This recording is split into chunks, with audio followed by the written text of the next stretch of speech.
house says heat to the city. Okay, Slim is as real as you can get. And see, everybody look at the thug part and, oh, Slim was about drama. No, man. Slim was the type of person, you know how some rappers, you know, you can tell, you could do a song and it could be about somebody else, or it could be about partially about you, or it can be all about you.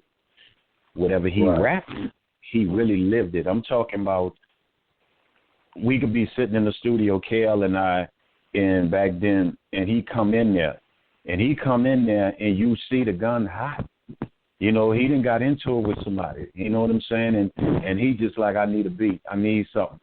You know, and he used to call KL Funky Fingers. You know, Funky Fingers, I need something. I did. And he get in there and he gonna tell exactly how it happened.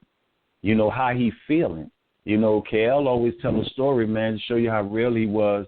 And I think I New Orleans identified because he was New Orleans. He was that typical young man from New Orleans that I'm not gonna start it, but we gonna go to war when you bring it to me, and I'm not gonna stop. You know, and he was that type of person where he had you no matter what.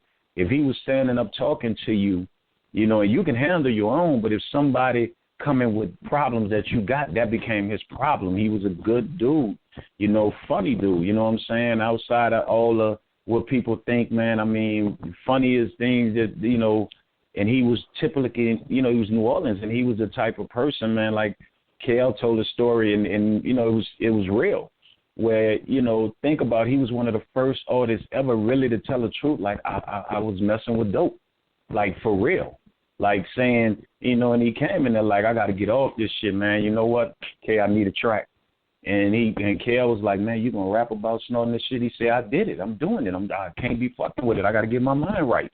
So I'm about to tell it how it is. And that was him, you know, and he cared about everybody around him. He was typical New Orleans, you know what I mean? You know, Soulja Reeboks, you know what I'm saying, which Reebok better up that money to his family. You know what I mean? All the millions of pairs they sold with Soulja written on it. You know, the fatigues, and he really lived that life, but he wasn't what people assume. And the reason why he was so big to New Orleans was because they identified him. Slim, not no big dude, but you're going to have to beat him now and you're going to have to kill him. It was just, that was young New Orleans at that time, where it was like do or die, and it was one foot in the street, and he wanted one, he wanted out, but he was also in the studio, you know, but he was New Orleans. That was New Orleans. His look, the way he talked, the way he act, you know what I'm saying? And he was so talented to the fact of he was a bounce artist, and then he transformed into a rap artist. You feel what I'm saying? So he was able to do what? He conquered both worlds. And New Orleans bounce was big, you know, like house in Chicago and go-go in D.C. or whatever, whatnot, man. I mean, he conquered that, and then he made that transition, that switch. And it was his style. He didn't copy off nobody else. That was who he was, how, you know, and the talent, man, people never know, man. I remember coming home, just to show you who he really was, when he came home from jail and signed with us. You know, he walked in, man, and told KL, man, what you got for me? And KL pressed play, and he just said, stop it. He walked in, they said, run it back. And he did not mess up. Ad-libs, doubles, everything, and did, I'm going to hit Cat No Limit like Pac hit that rope, and knocked it out and said, I'll be back, man. I'm coming back. I'm going to finish my album. I got to go see my mama. Not go see no broad. See, that was the specialness of him. I got to go see my mama. Now you been in jail, and most dudes like, I'm trying to get me something. He came to the studio first, then when, you know, picked up, you know, his check and everything, came in there, knocked one song out and went to his mama. That was him. You know, so he was New Orleans, and you know, this dude, when he performed in New Orleans, man, my first show ever performing was opening up for him and Joe Black, a kid in New Orleans that was big.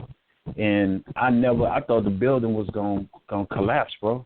When he came out and he went to, you want it, you got it, they went to shaking that building, bro. I was like, man, I got to get out of here.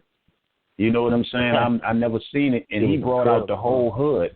That's how good and real, and how much New Orleans. He was one person that would get everybody from different wards. They would take that chance, probably die that night because they're beefing, but they was coming to see him. And he was New Orleans, man. I mean, he was everything. His look, talk, everything, man. Everything he do, he was with New Orleans. If you wanted to know what a young New Orleans dude was, if you just heard it on songs, just go look at him. That's the way they dress. That's the way they look. That's the way they talk. You know what I'm saying? That's the way they handled themselves. You know, and he was a good dude, man. Everybody look at the thug part about it, man. The dude I know is the dude that cared about his mom, that loved KL. You know, that cared about any one of us. And if our problems was his problems, and he was younger.